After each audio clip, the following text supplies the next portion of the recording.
제가 가진 성경으로 구약 92면 출애굽기 8장 1절부터 15절까지 말씀입니다.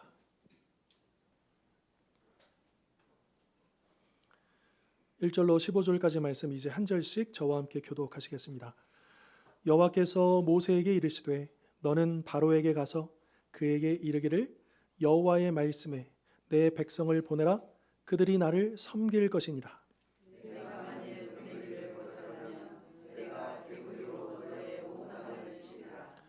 개구리가 나일강에서 무수히 생기고 올라와서 내 궁과 내 침실과 내 침상 위와 내 신하의 집과 내 백성과 내 화덕과 내 떡 반죽 그릇에 들어갈 것이며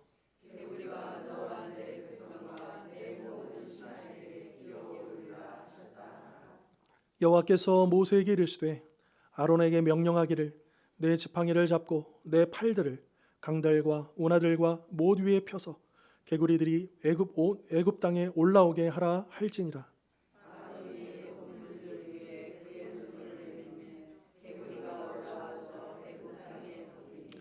요술사들도 자기 요술대로 그와 같이 행하여 개구리가 애굽 땅에 올라오게 하였더라.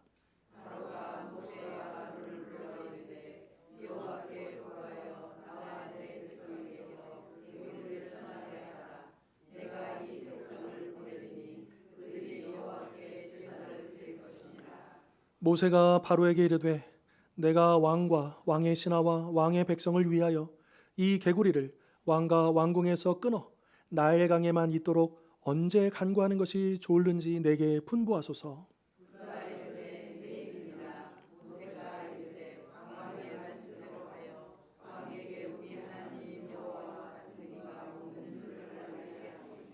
개구리가 왕과 왕궁과 왕의 신하와 왕의 백성을 떠나서 나일강에만 있으리다 하고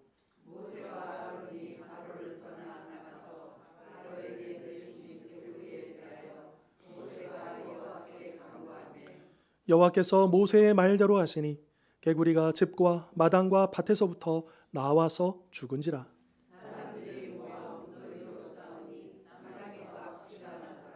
같이 읽겠습니다. 그러나 바로가 숨을 쉴 수 있게 됨을 보았을 때 그의 마음을 완강하게 하여 그들의 말을 듣지 아니하였으니 여호와께서 말씀하신 것과 같더라. 아멘. 자, 우리가 지난 본문에서요 첫 번째 재앙을 우리가 살펴봤죠. 애굽의 온 땅이 그 물들이 심지어 그 나무 그릇, 돌 그릇까지 그 모든 물들이 피로 변하는 그 재앙을 보고서도 이 바로는 어땠습니까? 마음이 완악해져서 하나님의 그 명령, 이스라엘 백성을 보내라라고 하는 이 명령을 듣지 않습니다. 심지어 이 백성들이 참 피곤했다 그랬잖아요. 그 물 마시기를 싫어하다라는 그 의미가 이 물을 마시는데 물을 구하기가 너무 어려우니까 피곤해진, 고통받는 그 백성들에게 관심조차 주지 않았다라고 하는 이 바로의 모습을 우리가 보았죠. 자, 그리고 7장 25절에 보면 이 현상이 일주일 동안 진행됩니다. 일주일 동안에 이 첫 번째 재앙이 진행이 되고요. 그리고 이제 일주일이 지나고 나서 하나님께서 다시 모세와 아론을 바로에게 보내십니다. 그러면서 이렇게 말씀하시는 거죠. 오늘 본문 1절 하반절과 2절입니다. 여호와의 말씀에 내 백성을 보내라. 그들이 나를 섬길 것이니라. 내가 만일 보내기를 거절하면 내가 개구리로 너희 온 땅을 치리라. 첫 번째 재앙에도 불구하고요, 하나님의 말씀을 듣지 않은 이 바로에게 하나님은 또다시 두 번째 재앙을 경고하고 계십니다. 만약 제가 감히 하나님이라면요, 이 첫 번째 재앙을 내렸는데 완악한 바로를 보면 바로 끝내셨을 것 같아요. 그런데 하나님께서 또다시 그에게 경고하시면서 회개할 기회를 주고 계시다. 여기서 우리는 하나님의 긍휼하심과 하나님의 그 성품을 발견하게 된다라고 하는 거죠. 어떻게 해서라도 그 영혼이 심판받지 않기를, 그 영혼이 회개하고 돌아오기를 원하시기 때문이다라고 하는 것입니다. 우리 잘 아시는 말씀일 텐데요. 에스겔 3장에 이런 말씀이 있습니다. 너는 그들에게 말하라. 주 여호와의 말씀이니라. 나의 삶을 두고 맹세하노니. 하나님이 맹세하신답니다. 나는 악인이 죽는 것을 기뻐하지 아니하고 악인이 그의 길에서 돌이켜 떠나 사는 것을 기뻐하노라. 이게 하나님의 바라시는. 하나님은 심판을 원하시지 아니하시고 하나님은 구원을 원하십니다. 그 악한 자라도, 그 어떤 악한 자라도 회개하여 죄에서 떠나서 살기를 바라신다라고 하는 거죠. 그래서 이스라엘 백성들을 향해서 어찌 죽고자 하느냐. 이게 심판자의 모습이 아니잖아요. 마지막까지 이 범죄하여 심판 앞에 놓여 있는 당신의 백성들을 돌이키고자 하시는 그 아버지의 마음을 우리가 기억해야 할 것입니다. 그런데 이러한 하나님의 성품은요, 성경 곳곳에 나와 있습니다.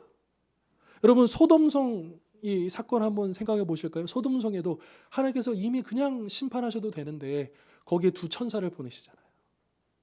그리고 롯과 그의 가족들을 통해서 이제 얘기하잖아요. 경고하잖아요. 그랬을 때 그 롯의 사위들이 어떻게 반응했습니까? 비웃었죠. 그리고 그 경고에 임하지 않습니다. 그리고 롯이 계속 지체하니까 어쩔 수 없이 이 아브라함의 간구를 기억하셔서 롯과 두 딸만 그 아내까지 해서 내보내고 그 소돔 땅에 심판하시는 것이죠. 그러니까 우리는 그 심판만 볼 것이 아니라 그 전에 하나님께서 하셨던 그 일들 회개할 수 있는 기회를 주고 계신다라고 하는 거죠. 여러분, 니느웨 사건은 어떻습니까? 하나님께서 그 요나 선지자를 보내시지 않습니까? 이 니느웨는 아수르의 수도예요. 아수르가 얼마나 잔인한 민족인가. 그리고 나중에 이 북이스라엘을 완전히 멸망시키는 그런 민족이잖아요. 그런데 하나님께서는 이 아수르를 이 니느웨 성에 있는 수많은 사람들을 살리시기 위해서 이 요나를 보내시죠. 이것이 하나님 아버지의 마음이다. 여러분, 방주를 짓는 노아, 어떤 학자들은 120년 동안에 이것저것 근거를 내서 이제 120년 동안에 방주를 지었다라고도 얘기하지만 우리가 명확하게 그렇게 얘기할 근거는 좀 약해 보이지만 그럼에도 불구하고 확실한 건 굉장히 오랜 기간 동안 이 방주를 지었다는 사실이에요. 그런데 이게 무슨 의미냐? 하나님께서 이 방주를 짓는 과정 내내 이 노아를 통해서 경고하시는 거예요. 회개하고 돌아올 것을. 여러분, 여호수아 군대가 여리고성에 바로 들어가지 않았어요. 일주일 동안 뭐 했습니까? 왜 일주일 동안 돌았을까요? 그러니까 단지 그냥 이스라엘을 테스트하시기 위해서만이 아닙니다. 하나님은 이스라엘뿐만 아니라 이 여리고에 있는 그 수많은 생명들을 살리시고자 심판의 마지막 앞에서도 마지막도 일주일을 허락하시는 이것이 우리 아버지의 마음이시다. 그리고 지금도 우리가 회개하여 돌아오기를 원하시며 기다리고 계십니다.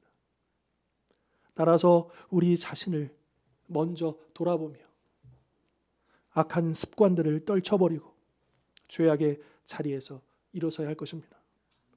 그리고 아직도 주님께 나오지 않은 그 영혼들에게 하나님의 이 말씀을 전하여 회개하기를 촉구해야 할 것입니다. 우리 1절 다시 한번 보시면 하나님께서 바로에게 이스라엘 백성을 보내게 하신 그 이유를 말씀하십니다. 목적이 뭐냐? 왜 이스라엘을 출애굽시키시느냐? 왜 그들을 구원하시느냐? 그들로 하여금 하나님을 섬기게 하려. 이게 하나님께서 이스라엘을 구원하시는 목적이에요. 섬기다, 이 번역된 이 단어는 경배하다, 예배하다. 하나님을 섬기는 거예요. 지금 이스라엘 백성들은 이 바로를 섬기고 있었는데 이제는 앞으로는 이 바로가 아니라 하나님만 섬기도록 그들을 구원해 내신다. 그 죄악의 땅에서 구원해 내신다라고 하는 것이죠. 그러니까 하나님께서는 우리를 구원하신 것이 단지 우리가 불쌍해서가 아니라 그런 차원이 아니라 그것을 더 뛰어넘어서 우리를 구원하셔서 우리로 하여금 하나님을 섬기도록, 하나님을 예배하도록, 하나님의 일을 감당하도록 우리를 구원하셨다는 걸 잊지 말아야 합니다. 내가 구원받았고 나는 이제 천국 갈 믿음이 있고, 여러분 거기에 멈추면 안 된다라고 하는 것이죠. 우리가 구원받은 목적이 있다, 이유가 있다. 누구를 섬기도록요? 구원받은 자가 하나님을 섬기는 것은 너무나도 당연한 것이죠. 자, 다음 2절 보시면요. 2절에서 하나님은 만일 바로가 당신의 이 경고를 무시한다면 개구리로 온 땅을 치실 것이다. 이렇게 말씀하십니다. 그러니까 여기서 치다라는 단어는 치명상을 입히다라고 하는 그런 단어입니다. 타격하다, 치다라고 하는 그런 단어인데요. 그러면 개구리로 어떻게 이 애굽의 온 땅을 심판하시느냐? 3절, 4절에서 구체적인 모습을 설명해 주시는데요. 특별히 3절 보시면 개구리가 나일강에서 무수히 생기고 올라와서, 또 4절 보시면 개구리가 너와 내 백성과 내 모든 신하에게 기어오리라. 자, 여기에 개구리라고 번역된 단어는요, 개구리도 여러 종류가 있습니다. 근데 여기에 나오는 이 개구리는 조금 좀 우리가 평상시 보기 어려운 개구리예요. 그러니까 이 개구리는 이 나일강 주변에 서식하는 개구리인데, 보통 개구리 하면 어떻습니까? 팔짝 뛰는 개구리를 생각하잖아요. 우리는요, 그죠? 그런데 여기에 이 사는 개구리들은 뛰는 습성보다는 엉금엉금 기어 다니는 그런 개구리라고 합니다. 여기에 사는. 자, 그런데 이 개구리가요. 자, 우리가 지난 시간에도 이제 나일강이 이제 범람해가지고 그 범람한 것 때문에 그 진흙이 운반되어 오는 그 진흙과 함께 범람을 하니까 매년마다 이 이집트 땅은 어때요? 옥토로 변하잖아요. 비옥한 땅이 되잖아요.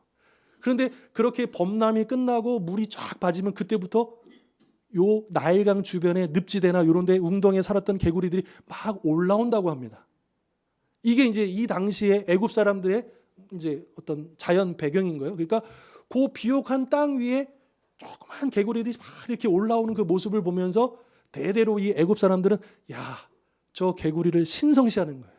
그러면서 야, 우리에게 이 개구리가 풍요와 그리고 다산. 그러니까 오늘날도 이게 문제가 되지만 예전에는 일단은 생산력을 위해서라도 많은 자녀를 낳아야 되잖아요.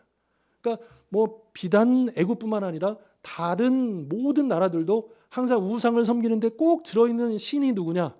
다산의 신, 풍요의 신이 반드시 있죠. 근데 바로 이 당시에 애굽 사람들이 그렇게 우상으로 섬겼던 신들 중에 여러 개가 있는데 그 중에 하나가 뭐 개구리 신이 있다라고 하는 거예요. 어떻게 생겼을지 좀 궁금하시지 않습니까? 네, 그래서 제가 찾아왔습니다. 찾아왔는데 일단 지난주에 우리 나일강의 신 두 개 있었잖아요. 하피하고 크눔. 하피하고 크눔은 이렇게 생겼어요. 이제 왼쪽에 보시면 파란색으로 돼 있잖아요. 근데 저 가운데 이렇게 T자로 돼 있는 게 나일강이에요. 그래서 나일강 아래 이렇게 위에 이렇게 상류부터 쭉 줄기고 저거를 이제 끈으로 쫙 묶고 있죠. 그러니까 저 하피라는 신이 하는 일이 뭐냐면 저렇게 묶어서 물을 나일강을 범람시키는 신인 거예요. 나일강의 신. 그런데 저 신들이 남성처럼 생겼잖아요. 근데 가슴하고 배를 보십시오. 다산과 풍요를 상징하는 그런 그렇게 돼 있어요. 그런 신으로 돼 있고요. 또 오른쪽에 있는 거 뭐냐면 나일강을 지키는 수호신이에요. 그런데 머리 모양이 어떻습니까? 그러니까 이제 머리가 이렇게 좀 길어 보여서 여자가 그런데 머리 모양은 양입니다. 양. 그래서 이 나일강을 지키는 신 크눔인 거예요. 이렇게. 그리고 이제 오늘 이 개구리 신. 그러니까 여러분 이집트 신들은요.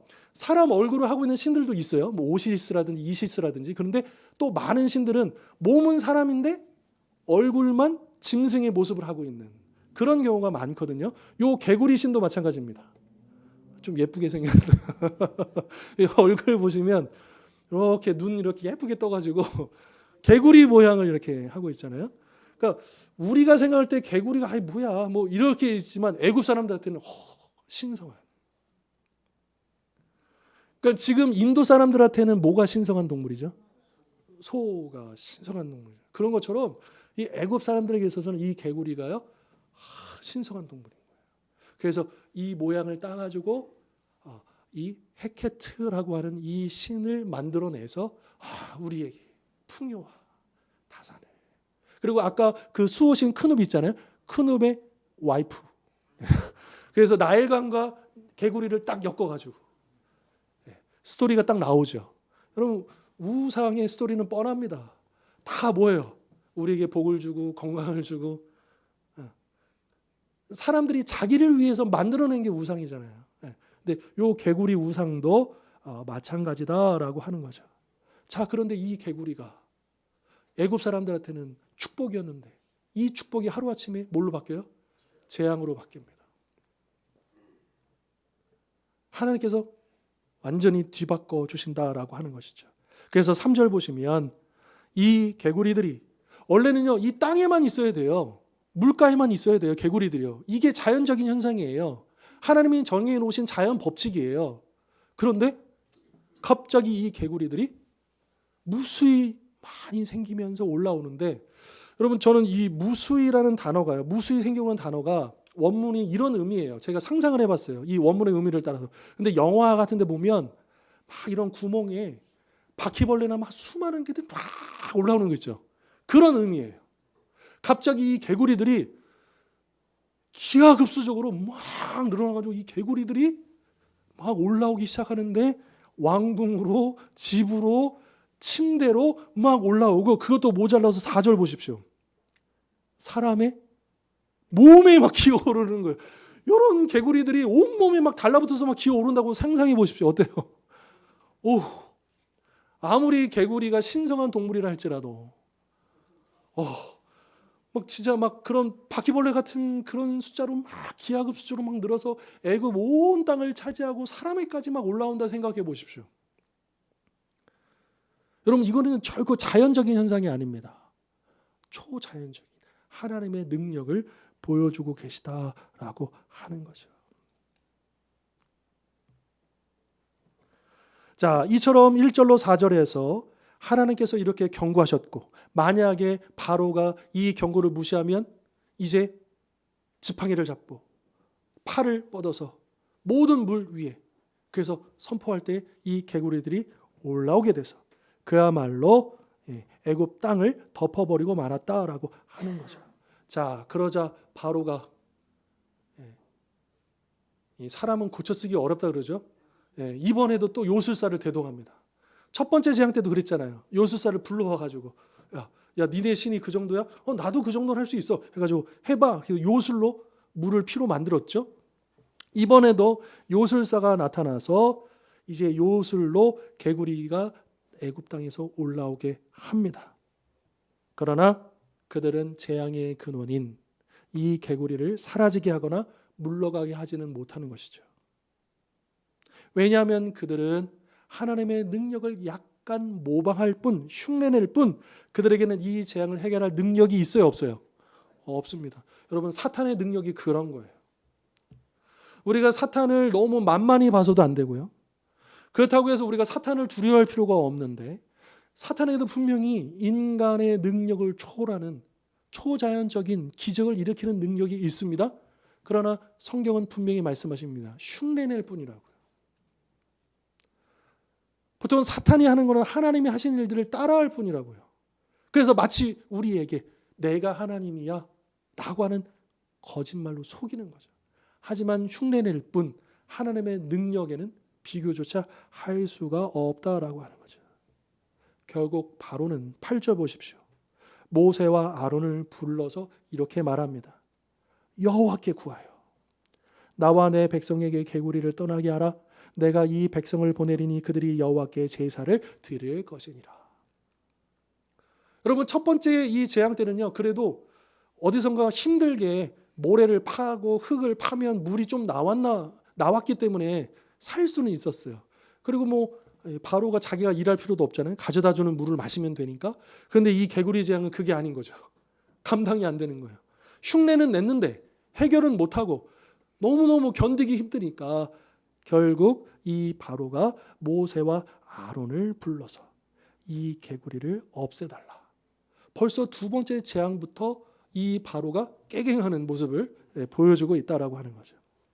하지만 여러분, 이 8절을요 우리가 다시 한번 볼 텐데, 이 8절을 계속 읽다 보면 이 바로가 정말 하나님을 인정하거나 하나님께 마음을 돌이켜서가 아니고, 왜 이런 부탁을 했냐 하면 당장 너무 힘드니까 이 고통을 벗어나고자 하는 임기응변식으로 그렇게 부탁을 하고 있다라고 하는 거죠. 즉 바로는 진정으로 회개하고 돌이킨 것이 아니라 아직도 정신 차리지 못한 채 타협과 흥정을 시도하고 있다라고 하는 것입니다. 근데 이것을 이 8절의 말씀을 히브리어 원문으로 읽으면 더 이게 와닿을 수가 있다는 거예요. 제가 직역을 이제 옮겨봤습니다. 딱 네 문장으로 돼 있어요. 8절이요. 8절이. 자, 첫 번째, 너희들은 여호와께 구하라. 두 번째 문장, 그러면 그는 나와 내 백성으로부터 그 개구들을 떠나게 할 것이다. 여기 그는 이제 하나님이죠. 여호와죠. 세 번째, 그러면 내가 그 백성들을 보낼 것이다. 네 번째, 그러면 그들이 여호와께 희생을 드릴 것이다. 이렇게 네 문장으로 되어 있는데요. 자, 이 말을 보면 일단 겉으로는 부탁하는 것처럼 보이기는 해요. 그렇죠? 여호와께 구해가지고. 그러니까 우리가 개역 성경으로 읽으면 여호와께 구하여 가지고 좀 이 개구리 좀 물러가게 해다오라는 그런 부탁식으로 보여진다라고 하는 거예요. 그런데 원문에서 보면 지금 그런 분위기가 아닙니다. 그런 분위기가 아니에요.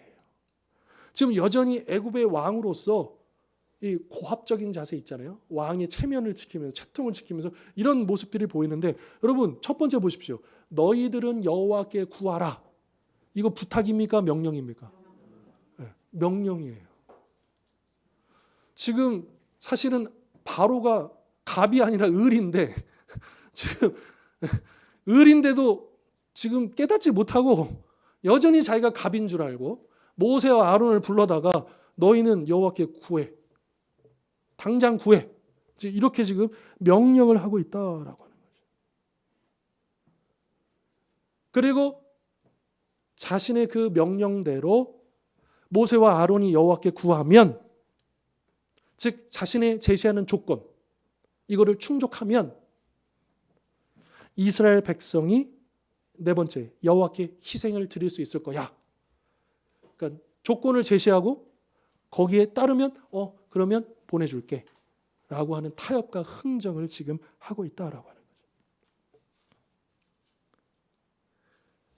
그리고 두 번째 보면 그는 나와 내 백성으로부터 그 개구리들을 떠나게 할 것이다.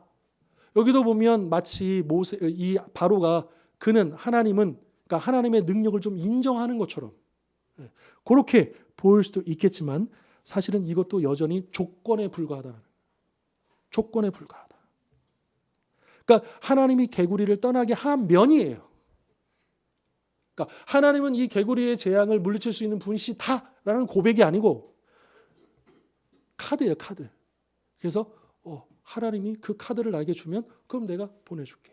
그래서 세 번째 보십시오. 내가 그 백성을 보내줄 거야. 그러면서 내가 하는 거야.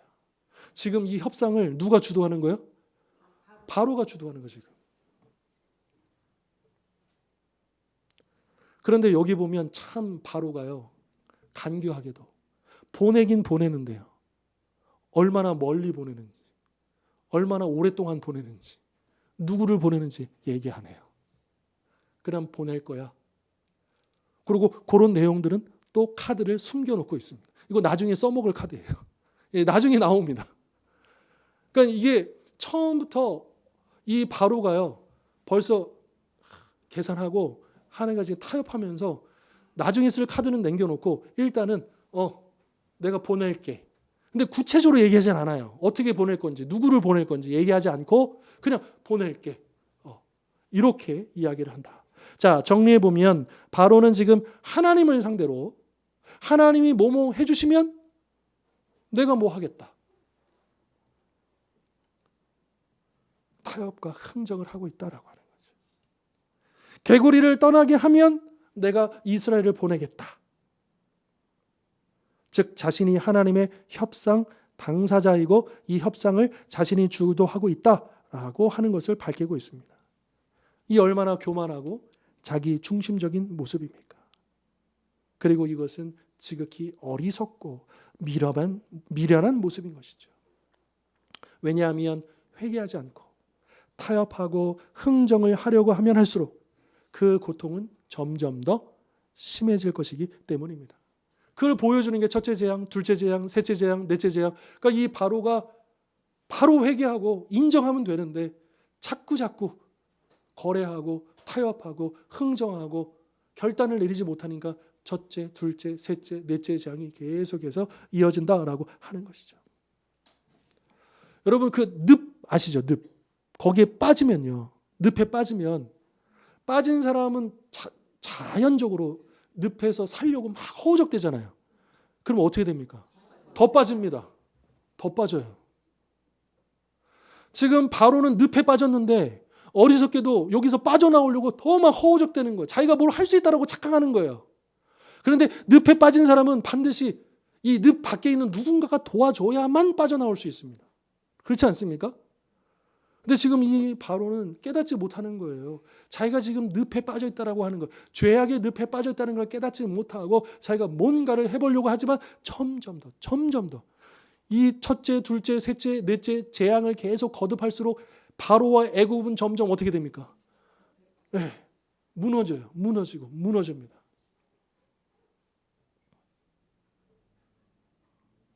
늪에 빠진 사람은 오로지 구할 수밖에 없어요. 도와주세요. 이 늪 밖에 있는 누군가가 꺼내주기를 구해야 된다라고 하는 것이죠. 자, 그런데 여러분 모세가요. 바로의 이러한 속마음을 알았을까요? 몰랐을까요? 알죠. 모세가 바로가 이렇게 쉽게 회개하지 않을 거라는 거 알고 있어요. 왜요? 7장에서 하나님이 이미 말씀해 주셨거든요. 바로는 그것을 알고 모세는 바로의 그 마음을 알고 있습니다. 그런 모세가 9절 보시면 개구리 재앙이 그치도록 기도하겠다 약속합니다. 그런데 모세가 기도하는 이유가 뭐냐? 기도하는 이유가 이스라엘 백성이 해방을 얻도록 하기 위함이 아니고 10절 보실까요? 바로에게 우리 하나님 여호와 같은 이가 없는 줄을 알게 하기 위함입니다. 그러니까 이 개구리 재앙이 그쳐지도록 기도하는데 기도하는 목적이 이스라엘의 구원을 위해서가 아니고 이 일들을 통해서 애굽의 바로가 애굽의 사람들이 하나님 여호와가 누구신지를 알게 하기 위해서 기도한다라고 하는 거예요.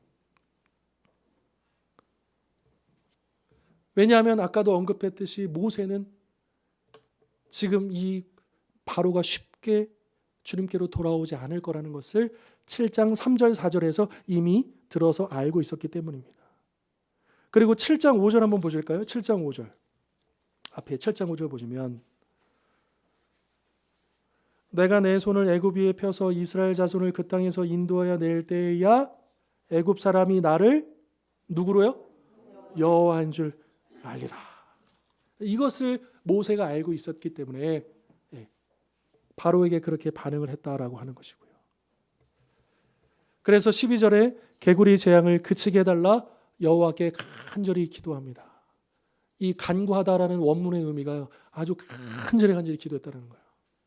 그런데 그 어떤 성경학자는 그렇게 이제 해석을 하더라고요. 왜 모세가 이렇게 간절히 기도했느냐? 사실 여기 보면 모세는 하나님이 말씀하신 대로만 행해야 되잖아요.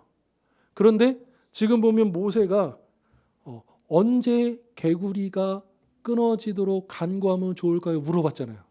이거는 하나님과 얘기된 바가 없는 거예요.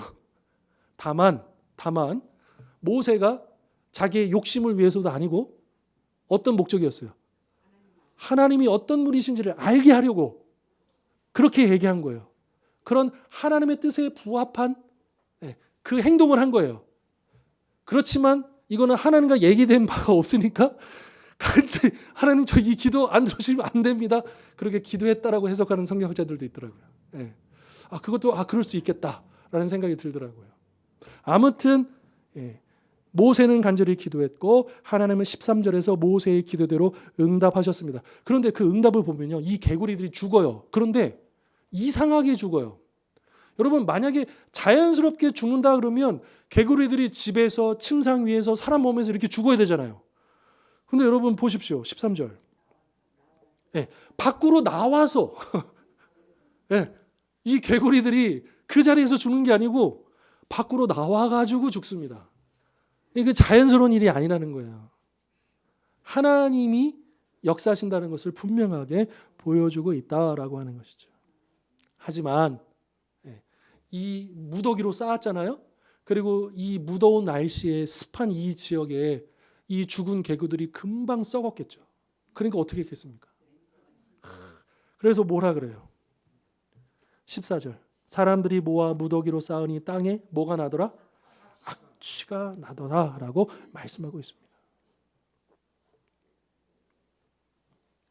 여러분, 그 신성시하던 개구리가 온몸에 달라붙을 정도로 끔찍한 존재가 되어버렸고, 그리고 하나님의 역사로 썩어져 악취가 나는 존재로 그렇게 끝나고 말았습니다. 이것을 통해서 하나님께서는 이 개구리 우상이 아무것도 아니다 라고 하는 것을 분명하게 보여주셨다라고 하는 것이죠. 그리고 이 악취가 나다라고 하는 표현이요, 지난주에 나왔었어요. 지난 본문에 7장 21절 보십시오. 7장 21절. 나일강의 고기가 죽고 그 물에서는 뭐가 나요? 악취가 났다. 악취가 났다. 그런데 이 똑같은 단어가 또 한 번 쓰입니다. 이 악취가 나다는 이 원문하고 똑같은 단어가 언제 쓰이느냐? 광야 시절에 쓰여요. 언제 쓰이느냐? 하나님께서 하늘에서 뭘 내려주시죠? 만나를 내려주는데 조건이 있어요. 네, 하루치만. 근데 만약에 하루치 이상을 욕심대로 거두어오면 그 다음날 어떻게 돼요? 네, 그때 벌레가 생기고 냄새가 나더라 이렇게 되어 있거든요. 성경에. 바로 그 단어입니다. 악취가 나다가 거기에도 쓰였어요. 그럼 여러분, 이 나일강에서 악취가 나고 이 개구리가 썩어서 악취가 나고 그리고 만나가 벌레가 생기고 악취가 나고 공통점이 뭐냐라고 하는 공통점이, 이게 다 불순종의 결과라는, 하나님의 말씀을 믿지 않고 하나님의 말씀을 따르지 않고 불순종한 결과 뭐가 나요? 악취가 났다. 그러니까 사람의 불순종의 죄악은 그 사람으로 하여금 영적인 악취를 풍기게 만든다라고 하는 것이죠.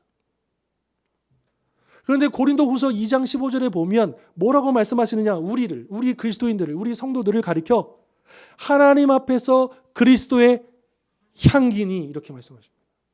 그런데 이것은 무엇을 전제로 하는 것인가? 우리 성도들이 어떻게 하나님 앞에서 또 이 세상 앞에서 향기를 품어낼 수 있겠는가? 하나님 말씀에 뭐 할 때요? 순종할 때. 그것을 전제로 하는 것입니다.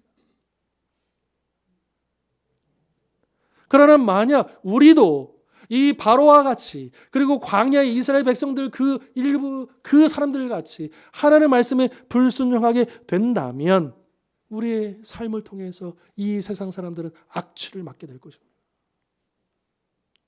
아무리 좋은 것을 입고 먹고 마시고 취할지라도 하나님의 말씀에 불순종하면 우리의 삶 속에서는 악취만 날 뿐이다 라고 하는 것이죠. 자, 마지막으로 15절 보시면 바로는 이제 모세가 기도한 대로 개구리가 다 죽었어요. 그러면 이제 조건을 이제 협상을 했으니까 보내야 될 거 아닙니까? 그런데 어떻게 합니까? 숨을 쉴 수 있게 됨을 보았을 때에 스스로 마음을 어떻게 합니까? 완강하게 하여서 하나님의 말씀을 듣지 않았다. 하나님께 타협하고 흥정한 것도 모자라서 자신의 약속도 지키지 않는 그런 모습을 보여줘요. 이런 경우를요, 사자성어로 찾아보니까 여측 이심 들어보셨어요? 여측, 같을 뭐뭐와 같다. 측간, 이심, 두 개의 마음. 감이 안 오세요? 화장실에 갈 때의 마음하고 나올 때의 마음이 다르다. 다급하고 힘들고 어려울 때는 이렇게 하는데 상황이 좋아지니까 어때요? 언제 그랬난 듯이. 이게 바로 우리 안에 있는 죄악의 본성이다라고 하는 것이죠. 우리는 참으로 교만하게도 하나님께 순종하기보다는 타협과 흥정을 하려고 합니다. 자신의 잘못을 인정하기보다는 핑계와 변명을 하기에 급급합니다. 회개하고 변화되기보다는 어떻게 해서든지 바뀌지 않고 버텨보려고 합니다.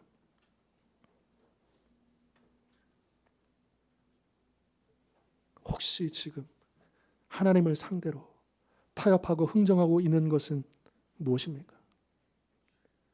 분명히 하나님의 경고를 들었음에도 불구하고, 나의 잘못이 무엇인지 알았음에도 불구하고 자꾸 핑계를 대며 그 경고를 무시하고 나의 잘못을 외면하는 것은 없으십니까? 여러분 9절과 10절에서 아까도 언급했지만 모세가요, 개구리 재앙을 그치도록 언제 간구하면 좋겠습니까? 묻습니다. 그런데 바로가 뭐라 그래요? 언제라고 해요? 지금 당장 이래야 되잖아요. 왜 내일까지 미룹니까? 지금 당장! 그런데 바로는요, 당장이라고 얘기하지 않아요. 내일이라고 얘기해요. 미루는 거예요.